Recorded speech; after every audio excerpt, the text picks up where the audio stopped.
तो जय श्री कृष्णा, जय माता जी। आप लोग के आप सबके ही आद्याशक्ति एस्ट्रोलॉजी चैनल में एस्ट्रोलॉजर प्रियंका आप सबको स्वागत करती हूँ। और मैं आज आप लोग को कार्तिक मास की 21वां अध्याय की कथा सुनाने जा रही हूँ। कृपया ध्यान से सुने। विष्णु पूजन और व्रत कार्तिक का है महान, विप्र धर्मदत्त इस तरह पाया गण से ज्ञान। नारद जी बोले, इस प्रकार गणों के वचन सुनकर अवर विस्मित होकर दंडवत करके धर्मदत्त बोला, सब मनुष्य यज्ञ दान तीर्थ तप से विपद नाशक विष्णु का आराधना करते हैं। उन्हें विष्णु को प्रसन्न करने और समीप्य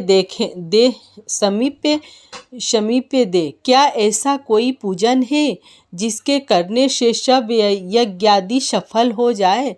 गण बोले, हे विप्र, तुमने यह अच्छा प्रश्न किया है। एक प्राचीन वृत्तांत हम कहते हैं, एकाग्र चित्त होकर के सुनो। कांचीपुरी में चोल नामक चक्रवर्ती राजा था। इसके ही नाम से चोल देश प्रसिद्ध हुआ। उसके राज्य में कोई आदमी दरिद्र, दुखी,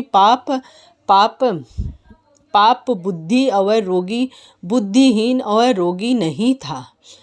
असंख्य यज्ञ करने वाले उस चोल के स्वर्ण यज्ञ स्तंभ से ताम्रपणी नदी के दोनों किनारे चैत्र रथ नाम के कुबेर की तरह शोभायमान थे।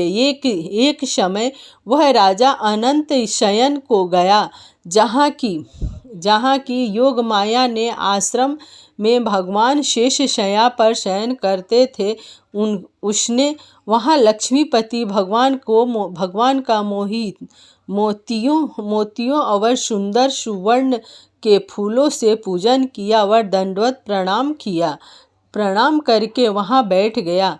तब उसने हाथ से तुलसी और जल लिए कांचीपुर में रहने वाले विष्णु भक्त को भगवान को स्नान कराते हुए तुलसी पात्र से पूजन करते पाया। उनके ऊपर ब्राह्मण द्वारा चढ़ाए तुलसी से उसके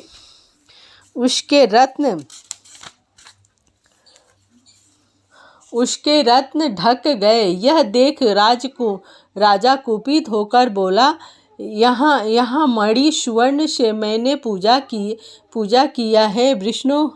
विष्णुदास, वह सब तुलसी पात्र से तुमने क्यों ढक दिया है? तुम विष्णु की भक्ति नहीं जानता है, ढोंगी है जो तुम मेरी शोभायुक्त पूजा को ढकता है।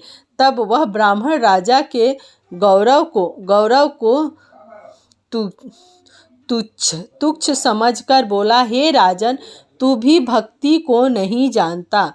तुझे राज्य लक्ष्मी का घमंड है। तूने पहले कितना विष्णु व्रत किया है? गण बोले, ब्राह्मण का वचन सुनकर और हंसकर राजा गर्व सहित वचन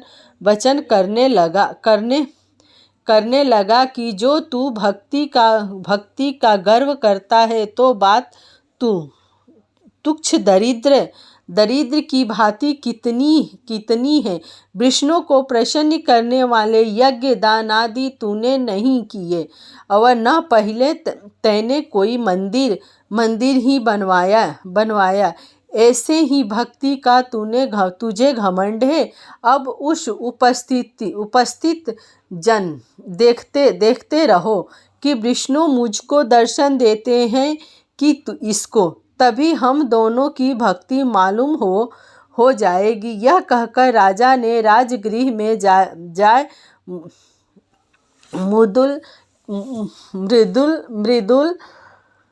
मृदुल ऋषि को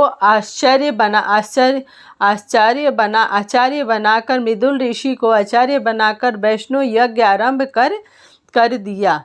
उस यज्ञ में बहुत से ऋषि आए, बहुत सा अन्न धन संपत्ति लगाया गया। विष्णुदास ने भी उसी मंदिर में ठहर कर विष्णु को प्रसन्न करने के लिए तुलसी का वन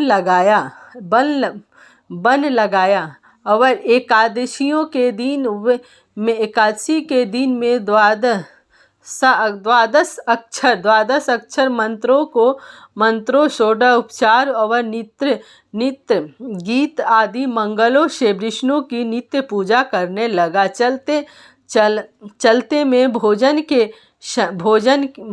में शयन में सदा विष्णु को स्मरण करता रहा और समृद्ध होकर सब में विष्णु को देखा। विष्णु की प्रसन्नता के लिए माघ एवं कार्तिक मास के विशेष नियम करके व्रत करने लगा और फिर उनके उद्यापन भी पूर्ण किए। इसी समय इंद्रियों को वश में करके भगवान का आराधना करते हुए राजा चोल और विष्णुदास को बहुत समय व्यतीत हो गया। जय श्री कृष्ण, राधे राधे। अब मिलते हैं नेक्स्ट वीडियो में।